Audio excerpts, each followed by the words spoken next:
What's up? Hope everyone's having a good day and is ready for another video in the series we like to call Underrated Throwers. Today we got Tomasz Majewski, or Majewski, or what, I don't know how to say his name, but he's a thrower from Poland. I'm sure anybody who knows an ounce about shot put history knows who Tomasz Majewski is. Two-time Olympic gold medalist in 2008 and 2012. One-time silver medalist in 2009 at World Champs. Two-time bronze medalist at Indoor Worlds. Just one of the most decorated shot putters or throwers of all time. And I believe that he is criminally underrated. And I think he's underrated for a couple reasons. One, he never threw 22. His PR outdoors was 21.95 and his PR indoors was 21.72. I'll link all his accomplishments, his height, weight, and notable his personal best in the video description.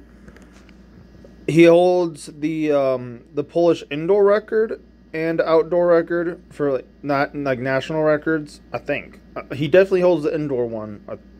I can't think of another Polish shot putter who throws further than him. Oh, actually, no, I'm dumb.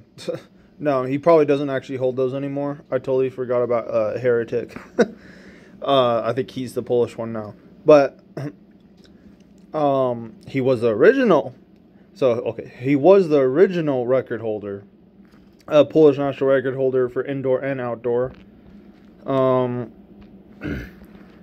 I think he's really underrated. One, because he was never a 22-meter shot putter. And two, his throw just never looked exciting. I don't know. He was always very consistent. He was a glider, but he was in a very weird time. His peak was right as David Stroll was coming onto the scene. And like Christian Cantwell, Adam Nelson, and Reese Hoffa were kind of entering the end of their primes. Adam Nelson was a little bit out of his prime. So he lived in a very weird era. A big transition era. And he dominated it. The only other person I think that has, shot putter at least, that has actually won 2 Olympics in a row, the only one I can think of is Ryan Krauser, at least for men's shot. And when you're on a list with Ryan Krauser, that's a pretty elite list, especially if you're the only 2. So I think that in alone means you're already elite. I don't care if he never threw 22 meters, because guess what? He beat a bunch of 22-plus meter guys. Anytime you can beat Reese Hoffa, Adam Nelson, and Christian Cantwell, especially in this throw, because this is 2008, so they were all still in their prime. 2012, they were a little bit past their prime. But yeah, 2008, yeah.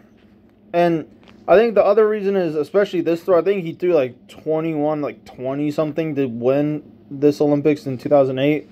Something like that. Not that impressive considering today's standards. I think in London, 2012, I think he threw like, let's see, I think David Stroll threw 21.88, so I think Majewski threw like 21.91 or something. It was a very close competition between those two. But yeah, I just think he's really underrated because he just never threw over 22. And I think people just expect a 2-time Olympic champion to throw over 22. And especially like nowadays when people are just throwing 22 just all the damn time, I guess. Because we just live in a crazy world, that I think people underrate the fact that, even throwing over 21 meters is far as hell.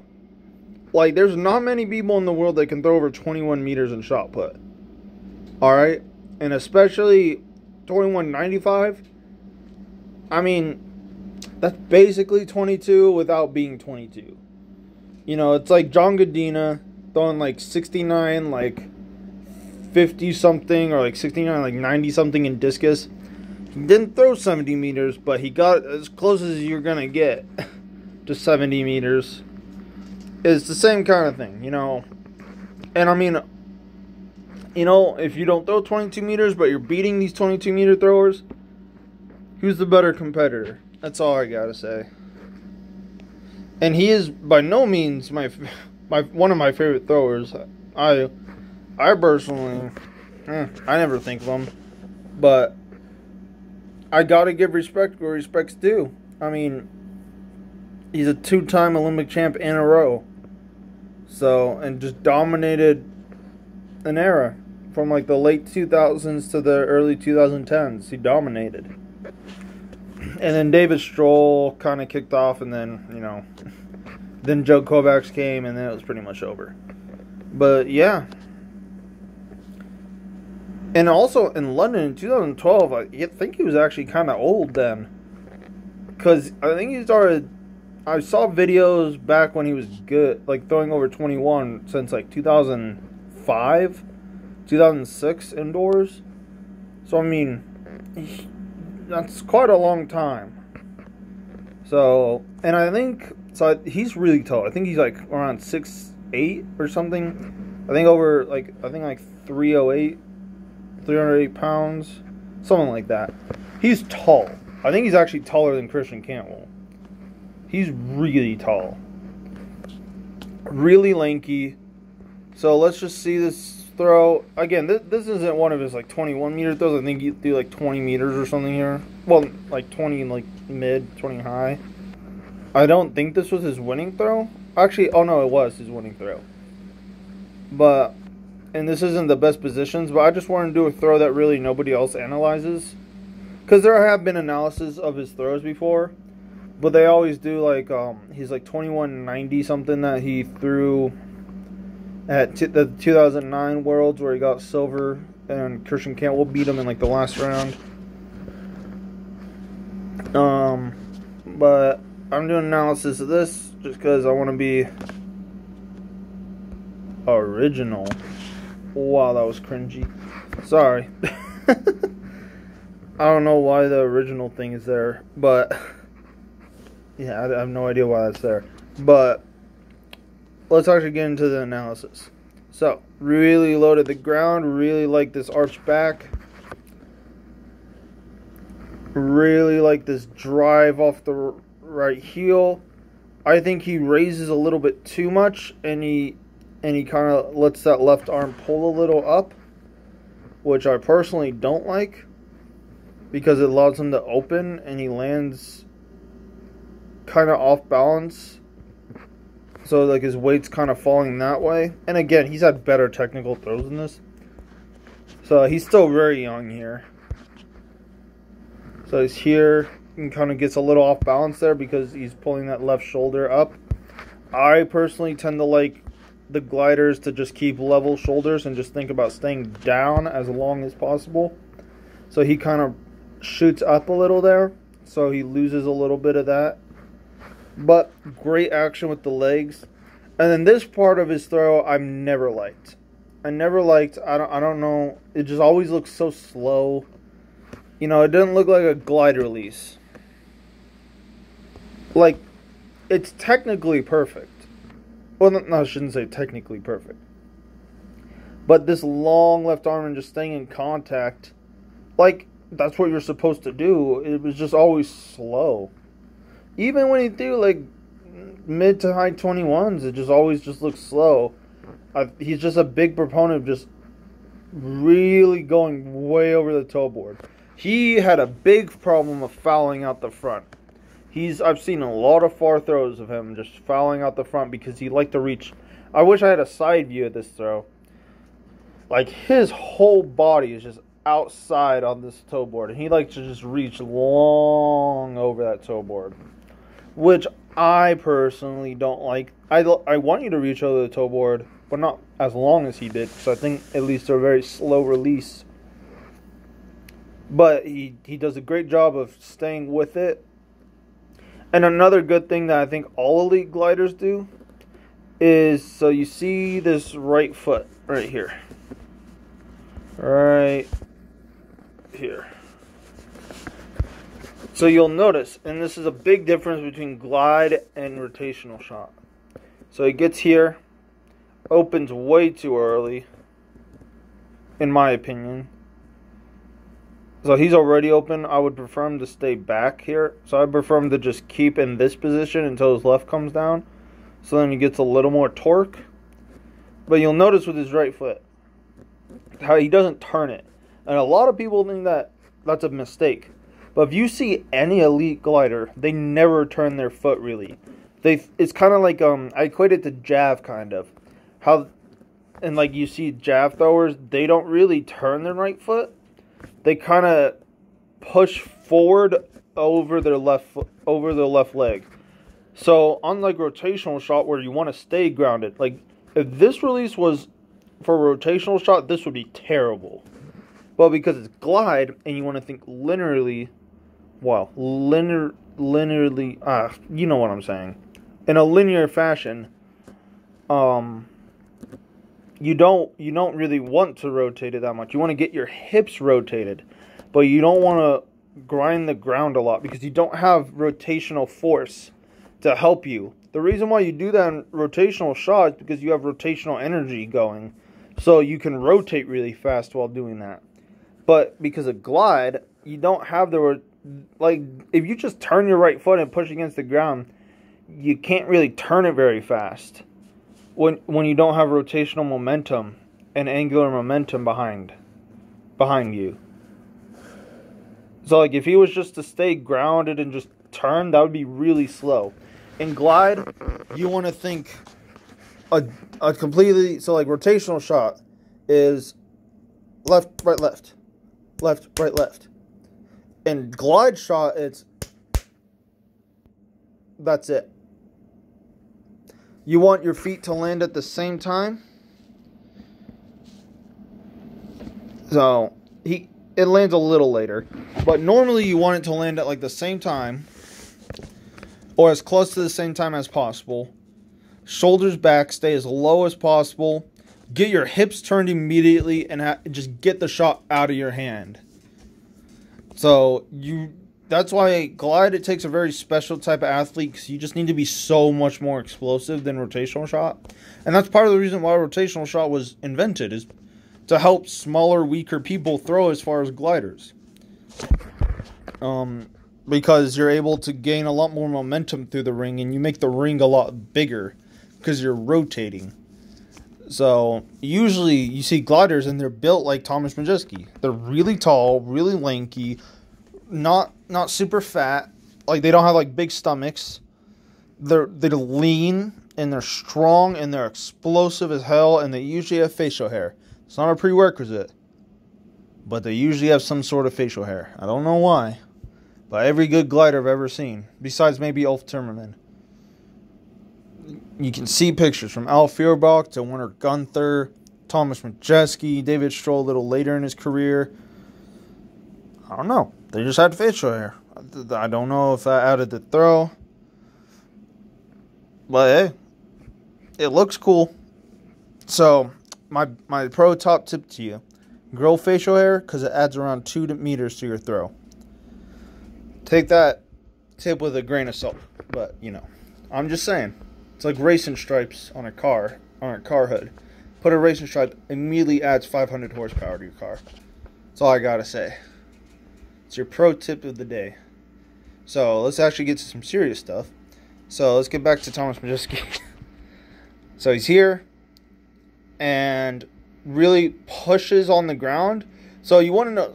So when I say don't turn the foot, you still want to turn the hips. So he's turning everything but the foot. So right now he's pushing forward with this right foot to get over his block leg while his hip and knee are rotating. Alright, and that is what you want to do in glide. Alright, because it's a lot faster to go like that. And speed is everything in glide. Just because you don't have the momentum, you don't have the time that like you do in a rotational shot. You don't have the time to generate force. You just need to get force instantly. And that's what you need to do. Alright, so he does a great job here, staying with it. And you'll notice too, the block arm is different. The whole block in glide is different as well. So he's here. And normally in rotational shot, this left arm will continue going wide and around. Or it will bend the elbow but go around. With glide shot, he almost does a jab block. Whereas here, and then this elbow and hand is going down. And the reason why you want it to go down and not around is because you're not rotating.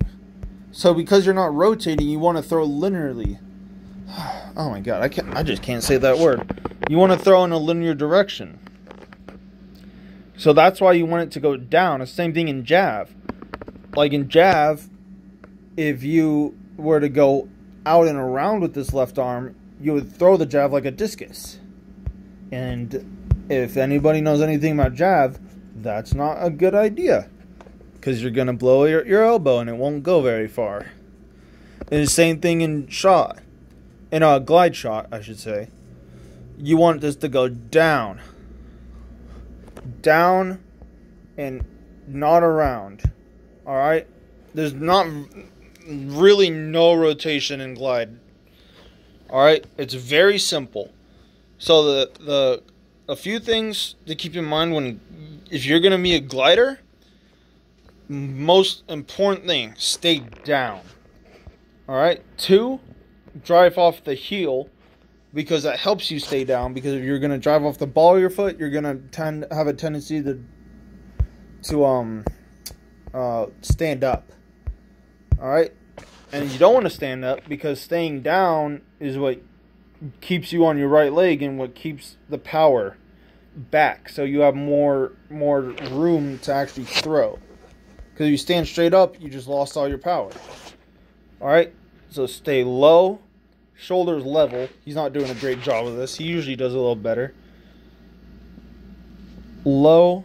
Feet land at the same time, or relatively the same time. Have this left arm back. Throw it out and down. Not out and around. Out, down. Alright, so he's here. Creates a stretch in his pecs. Then down, and then boom. Right there. And then you notice... Oh, cool, it doesn't cut. Yes, okay, cool. I thought it cut out the end of his reverse. So you notice right here. Boom. And this is the difference between a glide reverse and a rotational shot reverse. Now, some rotational shot putters do finish like this. The glide, in my opinion, the glide reverse is probably the most...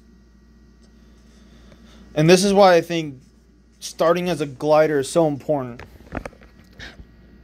If you hit a good glide block, it's probably the most powerful throw. The glide will feel a lot more powerful than the rotational shot, but in a different way. It's a lot more brutal. And when I say that, you can tell it in the reverse, because the reverse, you stop the right foot, stick, and damn, it doesn't show him recovering. But I mean, you can kind of see it a little. So you see how he looks? He's looking down, but normally you want to look back, bend this right knee, and it cuts when he does that. But you can see it, kinda. And looking down, I would recommend for beginners looking back. He's very experienced, obviously, so he looks down. You never look at the shot where it lands. Ever. Never, ever, ever look at the shot where it lands. Because if you do that, you're going to keep going forward and you're going to fall out the ring. Alright? So never do that. Ever. Always look either down or at the back of the ring. Alright? Because that helps your momentum get back and helps you stay in the ring. But you'll notice the difference between this is that he just sticks it and then fights to stay in. Whereas a rotational shot, you reverse and then kind of hop around a little or spin a little on the ball of your right foot and stay in. And that's a big difference. If you spin around in a glide reverse, chances are you're not going to throw very far with the glide. So it's always a telltale sign when you see someone reverse to tell if they're a glider or a rotational shot putter, if you're teaching them the reverse, and just have them reverse with like no shot, just see which way they reverse. If they reverse and just stick it, or reverse and just spin around. Because chances are that could, it's not the only determining factor, but it shows you which way their brain works. Because some people just cannot rotate, some people just throw far linearly. Alright, because their brain just doesn't know how to throw rotationally, and vice versa. So it's a good way to test if someone's going to be a good rotator or a good glider, is how they reverse. Alright, and another way to, that's really it. I don't even know where I'm going with that thought. I'm trying not to mumble and trying not to waffle on all these analysis. I tend to go way off tangent and just start thinking about technical stuff way too much instead of just analyzing his damn throw. I don't know why I do that, because I'm just a big nerd, I guess. But throwing nerd. But yeah, I try, and especially in the glide videos, are usually kind of long, just because there's not really much to say in the glide, because it's simple.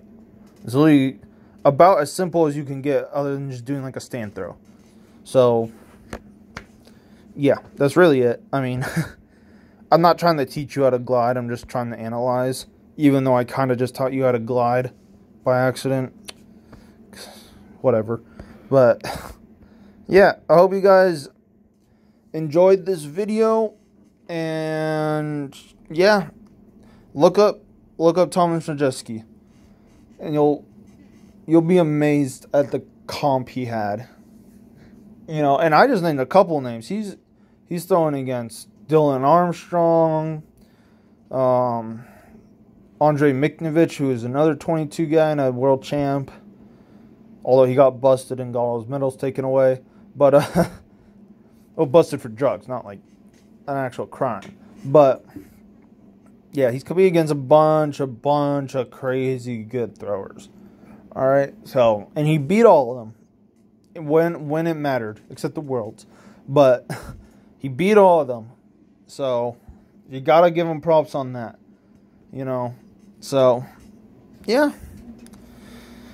Let me know if you have any questions in the comments, and have a good day.